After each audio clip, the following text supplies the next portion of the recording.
नमस्कार दोस्तों, wealth sky के एक और नए इंटरेस्टिंग वीडियो में आप सभी लोगों का स्वागत है। मेरा नाम है सुधीर और बात करेंगे इस वीडियो में हम निफ्टी एंड बैंक निफ्टी के बारे में। दोनों के चार्ट को अंडरस्टैंड करेंगे, समझने की कोशिश करेंगे कल से जो नई सीरीज स्टार्ट होगी उसमें कैसा डाटा बना हुआ है और क्या हो सकता है आगे आने वाले दिनों में। इस चीज़ को हम समझने की कोशिश करेंगे। तो जल्दी से इस वीडियो को स्टार्ट करते हैं। वीडियो स्टार्ट करने से पहले सबसे पहले बात कर लेते हैं मार्केट एट 11 की वीडियो की। मार्केट एट 11 के वीडियो में मैंने आपको एक पॉइंट बताया था। वो पॉइंट था बेसिकली यहाँ पे मैंने एक पॉइंट बताया था आपको कि अगर निफ्टी अपने इस हाई को ब्रेक नहीं करता, बेसिकली ये रिकवरी आई, ये रिकवरी आने के बाद अगर ये इसको हाई को ब्रेक नहीं करता और ये यहीं कहीं के से रिट्रेस हो जाता दोबारा से, तो उस केस में मैंने आपको बोला था कि सेकेंड हाफ में आप 18,300 की कॉल बाय कर सकते हो। बट इसने क्या किया, इसने इमीडिएटली इसको ब्रेक किया और फिर सडनली नीचे आ गया। तो यहाँ पे क्या हुआ, ये इसने ब्रेक कर दिया। इसकी वजह से जो मेरा कॉन्फिडेंस था, क्योंकि अगर ये ब्रेक नहीं करता तो मेरा कॉन्फिडेंस सेम लेवल पे बना रहता, जैसा प्लान किया था वैसा ही होता। बट इसने ब्रेक करके नीचे की तरफ आ गया और इसने डे लो को ब्रेक कर दिया। बेसिकली ये जो 5 मिनट का लो हमें मिला था इसको भी इसने ब्रेक कर दिया था। तो जब ये ब्रेक हो गया तो इसके बाद कोई सेटअप, बिल्कुल जो सेटअप पे मैं काम करता हूँ वो सेटअप के पूरे दोनों टारगेट हिट हो गए। आपका डे हाई भी हिट हो गया, डे लो भी हिट आ गया। तो इसके बाद कुछ बचता नहीं है ट्रेडिंग के लिए। तो फिर मैं यहाँ पे अराउंड 11:30 बजे के आसपास जाके सो गया था। ऑलमोस्ट कुछ लोगों ने मेरे को मैसेज किए थे कि कोई कॉल दे दीजिएगा ज़ीरो टू हीरो, या फिर मेरे को लोग पूछ रहे थे। बट यहाँ पे मैं अपना सिस्टम क्लोज कर चुका था क्योंकि मेरा हाई का भी टारगेट हिट हो चुका है, डे लो का भी, लो का भी हिट हो चुका है। अब इसके बाद मार्केट फंसाने वाला है क्योंकि इसके बाद कुछ भी हो सकता है मार्केट में। जैसे कि आपने end of the day short covering देखी, तो ये अगर हाई नहीं लगता, बेसिकली अगर ये हाई नहीं लगता और अगर ये लो ब्रेक भी हो जाता ना, तो अभी मैं 18,300 की कॉल में ज़रूर प्ले करता। बट इसने हाई ब्रेक कर दिया था, इसकी वजह से जो सेटअप की जो सेटअप है वो थोड़ा सा कह सकते हैं यहाँ पे इनवैलिड हो जाता है और मैं अपने डिसिप्लिन से कभी भी अगेंस्ट नहीं जा सकता। आज पैसा बन सकता था 18,300 की कॉल में, बट आगे आने वाले दिनों में हो सकता है किसी दिन मेरे को बड़ा लॉस भी हो सकता है अगर मैं इनडिसिप्लिन प्रोसेस को फॉलो करूँगा। तो ये चीज़ हमेशा ध्यान में रखिए कि आप अपने स्ट्रैटेजी को उसी अकॉर्डिंग यूज़ करिए जैसे आप करते हो, क्योंकि वो आपकी हैबिट है। अगर आप उसको टर्न अराउंड करोगे या स्विच आउट करोगे तो फिर आप थोड़ा सा फंस सकते हो। क्योंकि हो सकता था, मान लीजिए जैसे यहाँ पे इसने रिकवरी दिखाई, यहाँ पे इसने रिकवरी दिखाई, उसके बाद जिन लोगों ने यहाँ पे कॉल लेने की कोशिश करी होगी, हुआ क्या, ये पूरा दोबारा से डाइल्यूट होके एक और लो इसने बना दिया। बेसिकली यहाँ पे जिन लोगों ने कॉल बाय किया उनको अल्टीमेटली लॉस हो गया। उसके बाद जाके मार्केट में रिकवरी आई। रिकवरी के बाद भी ये हो सकता था कि रिट्रेस कर जाता, but because global market positive थे और नैस्डैक फ्यूचर करीब 1.5% ऊपर ट्रेड कर रहा था, उसी की वजह से ये शॉर्ट कवरिंग यहाँ पे देखने को मिली। और end of the day short covering आने के चांसेस बहुत ज़्यादा बनते हैं अगर ग्लोबल मार्केट पॉजिटिव होते हैं। क्यों?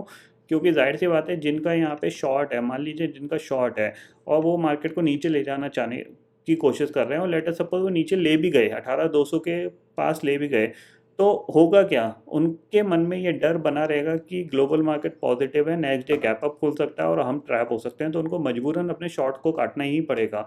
तो वो अपना शॉर्ट काट के जाएंगे। यही चीज़ हुई यहाँ पे कि एंड ऑफ द डे यहाँ पे अपने शॉर्ट्स काट के गए लोग, जिसकी वजह से शॉर्ट कवरिंग काफ़ी अच्छी तक देखने को मिली। और जैसे जैसे लेवल क्रॉस होते गए वैसे वैसे और तेज़ी से शॉर्ट कवरिंग यहाँ पे बड़ी, खासकर निफ्टी के अंदर। बैंक निफ्टी के अंदर इतने ज़्यादा शॉर्ट नहीं थे, जिसकी वजह से बैंक निफ्टी ने सिर्फ डे हाई तक का टारगेट यहाँ पे हिट कर पाया था। उसके बाद ये साइडवेज चला गया था। अब आपको ये समझना है कि कल क्या हो सकता है। तो जाहिर सी बात है, देखो नई सीरीज़ है, कोई डाटा तो है नहीं, तो आपको यहाँ पे समझना है कि 15 मिनट टाइम फ्रेम के हिसाब से देखा जाए तो यहाँ पे मार्केट ने क्या अच्छी चीज़ करी है कि 18,200 को इसने सपोर्ट लिया है। और 18,200 का सपोर्ट लिया है तो बहुत अच्छी चीज़ है यहाँ पे। और 18,300 के ऊपर क्लोज दिया है, तो उसका मतलब क्या है कि अभी भी जो ट्रेंड है वो पॉजिटिव इंटैक्ट है हमारा। और यहाँ पे कह सकते हैं कि अभी भी मार्केट पे जगह है ऊपर जाने की। तो आपको क्या करना है, जाहिर सी बात है 18,420 के ऊपर हम बाय करेंगे। टारगेट हमारे पास है 18,500 और 18,600। सेल हम तब भी करेंगे जब ये 18,200 के नीचे ट्रेड करना स्टार्ट करेगा। और अगर इस बार 18,200 के नीचे जाएगा तो हम थोड़ा एग्रेसिव सेल भी प्लान कर सकते हैं। इतना आप क्लियरली समझ लीजिए, ठीक है। ये पॉइंट समझ में आया। बैंक निफ्टी को देख लेते हैं। देखो बैंक निफ्टी में भी सेम चीज़ हो रही थी कि बैंक निफ्टी ने क्या किया, मॉर्निंग में बैंक निफ्टी ने, अगर आप देखोगे यहाँ पे मॉर्निंग में 1 मिनट का टाइम फ्रेम लगाता हूँ मैं।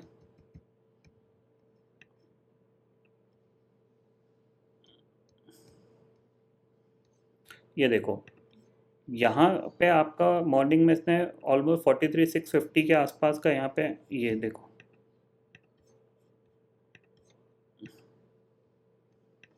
ठीक है, यहाँ पे ओपनिंग हुई, यहाँ पे ओपनिंग हुई, यहाँ पे आपका हाई और लो आपको मिल गया, तो ये आपका हाई हो गया, ये आपका लो हो गया। इसने लो को ब्रेक किया, लो को ब्रेक करने के बाद फिर रिकवरी दिखाई, और रिकवरी में इसने 43,650 के बाद दोबारा से यहाँ पे इसने कंटिन्यूसली लो पे लो बनाना स्टार्ट कर दिया था। बट एक अच्छी चीज़ थी कि इसने 43,500 के आसपास काफ़ी टाइम पास किया, और वहाँ पे इसने कह सकते हैं एक सपोर्ट लेने की कोशिश करी, क्योंकि आप देख रहे हो यहाँ पे इसने काफ़ी हद तक एक 43,500 से लेके ये जो चैनल था बेसिकली, इसमें काफ़ी हद तक इसने कामकाज किया। ठीक है, यहाँ पे इसने काफ़ी हद तक कामकाज किया, और देखा जाए तो यही इसका एक सपोर्ट लेवल था जो कि 43,350 था। मेरे को एक्सपेक्टेशन ये था कि 350 तक जा सकता है, वहाँ से बाउंस कर सकता है, बट ये काफ़ी देर तक इसी चैनल में ट्रेड कर रहा था यहाँ पे। तो यहाँ पे फिर मैंने इसको अवॉइड ही करना पसंद किया, क्योंकि जाहिर सी बात है कि जब आप थोड़ा सा भी डाउटफुल होते हो, कंफ्यूज होते हो अपनी स्ट्रेटेजी में, स्ट्रेटेजी कह रहा हूँ अपनी पोजीशन में, तो फिर आपको वो पोजीशन अवॉइड ही करनी पड़ती है, क्योंकि उसमें क्या है कि आपको कॉन्फिडेंस नहीं रहता, और एक्सपायरी वाले दिन तो जाहिर सी बात है, एक्सपायरी वाले दिन तो काफ़ी तेज़ी से ट्रैप हो सकते हैं। आपका जो प्रीमियम है वो बहुत तेज़ी से बढ़ भी सकता है और घट भी सकता है, इतना आप क्लियरली ध्यान में रखिएगा। तो फिर मैंने यहाँ पे आज का दिन अवॉइड करना ही पसंद करा, क्योंकि जाहिर सी बात है जो टारगेट थे वो ऑलरेडी मॉर्निंग में हिट हो चुके थे, कुछ फर्दर सेटअप मिल नहीं रहा था जिसकी वजह से ट्रेड करते, बट यहाँ पे मैंने अवॉइड किया। फिर यहाँ पे अब बैंक निफ्टी के लिए अगर देखा जाए तो यहाँ पे देखो, इसको यहाँ पे हम क्या करते हैं, 15 मिनट के टाइम फ्रेम में कन्वर्ट करते हैं। 15 मिनट के टाइम फ्रेम में आप कन्वर्ट करोगे तो हमें क्या देखने को मिलेगा, तो यहाँ पे आपको जाहिर सी बात है ये आपका सपोर्ट एरिया है, तो यहाँ पे इसने एग्जैक्टली सपोर्ट लिया है। ठीक है, अच्छी बात है, यहाँ पे सपोर्ट लिया है 43,750 के ऊपर, पॉजिटिव ही मानेंगे हम इसको। 43,750 के ऊपर निकलता है तो फिर जाहिर सी बात है ऊपर टारगेट आपके पास 44,000 है, 44,200 है। अगर इस बार ब्रेकआउट देता है तो फिर चांसेस बन सकते हैं कि अराउंड 44,300 या 44,400 तक ये जा सकता है। इतना आप क्लियरली समझ लीजिए। आप जाहिर सी बात है लाइफ टाइम हाई के आसपास ट्रेड कर रहा है। निफ्टी अच्छा खासा मोमेंटम दिखाता है, बट बैंक निफ्टी उतना मोमेंटम नहीं दिखा रहा है, क्योंकि जाहिर सी बात है बहुत चल चुका है और यहाँ पे एक रिट्रेसमेंट भी मिल चुका है। तो देखते हैं इस बार ये ऊपर जाने की कोशिश करता है या नहीं करता, ये इम्पॉर्टेंट रहेगा। ग्लोबल मार्केट की सिचुएशन करेंटली देख लेते हैं। जैसे कि मैंने आपको सुबह ही बताया था, देखो नैस्डैक फ्यूचर अब 2% ऊपर हो चुका है। डाउ जोन्स में जाहिर सी बात है कोई बड़ी गिरावट नहीं आई थी, तो ये ऑलमोस्ट कंसोलिडेशन कर रहा है यहाँ पे। और नैस्डैक ही है जो उसमें सबसे बड़ी गिरावट आई थी, ऑलमोस्ट 50% करेक्ट हो चुका था। तो यही एक आपका एक कह सकते हैं कंटिन्यूसली मार्केट को ऊपर ले जाने का काम कर सकता है सेंटीमेंट वाइज। ठीक है ना, तो सेंटीमेंट के तौर पे अभी आपको नैस्डैक फ्यूचर को ही ज़्यादा फोकस करना चाहिए। अगर इसमें बड़ी गिरावट आती है, बड़ा उछाल आता है, तो कहीं ना कहीं मार्केट आपको ऊपर की तरफ जाता हुआ दिखाई दे सकता है। ठीक है, तो आई होप दोस्तों ये पर्टिकुलर डाटा आपको समझ में आ गया होगा। दोस्तों फिलहाल इस वीडियो में इतना ही है।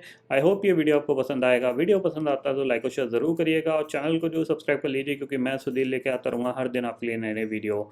इसी के साथ शुक्रिया दोस्तों, जय हिंद।